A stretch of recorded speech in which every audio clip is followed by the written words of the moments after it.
In today's video, I am going to teach you how to automatically adjust a cell value in Excel. Start by clicking the empty cell where you want the updated value to appear.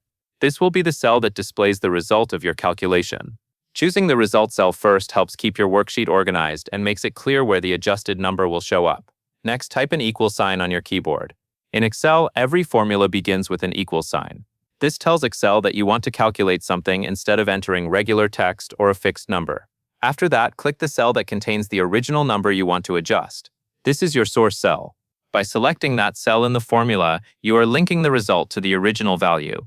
That means if the original number changes later, the calculated result can update automatically. Now type an asterisk on your keyboard. The asterisk is the symbol Excel uses for multiplication. This is how you tell Excel that you want to multiply the original value by another number. Then type 1.1. This increases the original value by 10%.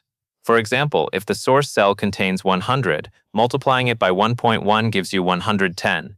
If you want a different adjustment, you can use a different math modifier, but in this example, 1.1 is the value that creates a 10% increase. Once the formula is complete, press Enter on your keyboard. Excel will immediately calculate the result and show the adjusted value in the cell you selected at the beginning.